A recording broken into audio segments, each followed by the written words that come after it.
আসসালামু আলাইকুম। কুকিং হাউজে সবাইকে স্বাগত। আশা করি সবাই অনেক অনেক ভালো আছেন। সকাল বিকালের জন্য খুবই সহজ একটি নাস্তার রেসিপি নিয়ে চলে এলাম। আর আজকের এই নাস্তাটি আমি তৈরি করব সুজি এবং আলু দিয়ে।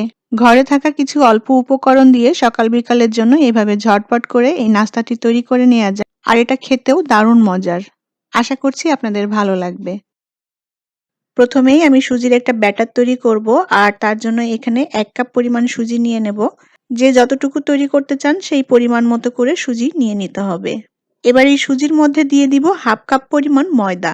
আর সুজির সাথে ময়দাটা দিলে সুজির ব্যাটারটা অনেক স্মুথ হবে আর পিঠাগুলোও অনেক নরম হবে। পরিমাণ মতো লবণ দিয়ে দিব। এবার এর মধ্যে দিয়ে দিব একটা ডিম। ডিমটা যদি কেউ না দিতে চান তবে ডিমটা বাদ দিতে পারেন। তবে ডিমটা দিলে পিঠার স্বাদটা অনেক ভালো লাগে। এবার অল্প অল্প পানি দিয়ে আমি ঘন একটা ব্যাটার তৈরি করে নেব। পানিটা একবারে দিব না, অল্প অল্প করে দিয়ে দিতে হবে যাতে ব্যাটারটা খুব বেশি পাতলা না হয়ে যায়। অল্প অল্প করে পানি দিয়ে খুব ভালোভাবে একটা ঘন ব্যাটার তৈরি করে নিতে হবে। ব্যাটারের ঘনত্বটা ঠিক এইরকম হবে। আপনারা দেখেই হয়তো বুঝতে পারছেন কতটুকু ঘন হয়েছে। আমি সুজির ব্যাটারটা খুব ভালোভাবে মিশিয়ে তৈরি করে নিয়েছি। এখন একটা সাইডে রেখে দেব। এখানে আমি ৬-৭ টা মাঝারি সাইজের আলু ভালোভাবে সেদ্ধ করে নিয়েছি। এখন এই আলুগুলোকে আমি হাত দিয়ে একটু ভেঙে আধা ভাঙা মতো করে দেব। একেবারে চটকে ভর্তা করা যাবে না। আলুগুলো একটু আধা ভাঙা দানা, দানা মতো রাখতে হবে। তাহলে পিঠাগুলো খেতে ভালো লাগবে। আলুগুলোকে আমি আধা ভাঙা মতো করে নিয়েছি।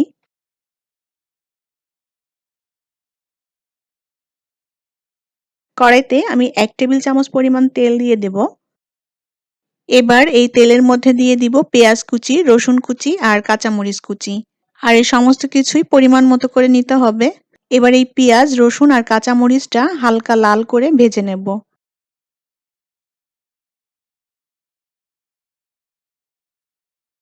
পেঁয়াজ, মরিচ আর রসুনটা একটু ভাজা হয়ে গেলে এখন এর মধ্যে চটকে নেওয়া আলুটা দিয়ে দিব। আলুটা দিয়ে পেঁয়াজ মরিচের সাথে খুব ভালোভাবে নেড়েচেড়ে মিশিয়ে দিতে হবে।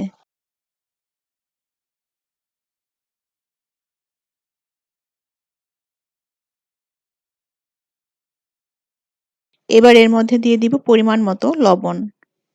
সামান্য পরিমাণ হলুদ গুঁড়া দিয়ে দিব। 1/2 চা চামচ দিয়ে দিব শুকনা মরিচ গুঁড়া, 1/2 চা চামচ জিরা গুঁড়া আর 1/2 চা চামচ ধনিয়া গুঁড়া। এবার সমস্ত মসলা দিয়ে খুব ভালোভাবে নেড়েচেড়ে আমি ২-৩ মিনিট আলুটাকে ভেজে নেব। আমার চ্যানেলে এখনো যারা নতুন আমার চ্যানেলটি সাবস্ক্রাইব করেননি তারা প্লিজ আমার চ্যানেলটি সাবস্ক্রাইব করে নিবেন যেন আরো ভালো ভালো রেসিপি আপনাদের সাথে শেয়ার করতে পারি। আর যারা সাবস্ক্রাইব করে নিয়েছেন তাদেরকে অসংখ্য ধন্যবাদ। আলুটা আমি ২-৩ মিনিট খুব ভালোভাবে নেড়েচেড়ে ভেজে নিয়েছি। এখন এটা চুলা থেকে নামিয়ে নিব। চুলায় একটা প্যান বসিয়ে দিয়েছি। এখন সুজির যে ব্যাটারটা আগে থেকে তৈরি করে নিয়েছিলাম সে ব্যাটারটা খুব ভালোভাবে একটু নেড়ে নিতে হবে। এবার চামচে করে অল্প করে ব্যাটার প্যানের উপর দিয়ে দিব। এবার অল্প অল্প করে এভাবে ব্যাটার দিয়ে ছোট একটা রুটির মতো করে তৈরি করে নিতে হবে।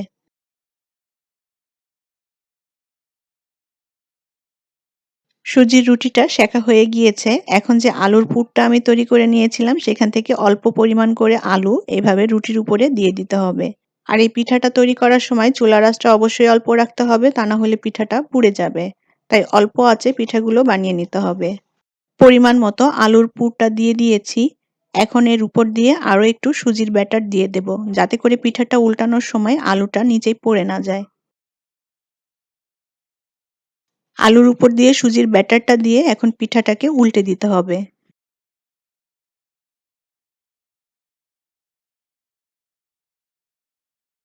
এবার খুবই সামান্য পরিমাণে একটু তেল দিয়ে দেব। এখানে যদি কেউ তেল না দিতে চান তেল ছাড়াও কিন্তু এই পিঠাটা তৈরি করা যাবে। তেল দিয়ে এখন ১ মিনিটের মতো আমি উল্টে পাল্টে পিঠার দুপাশটাই খুব সুন্দর করে ভেজে নেব।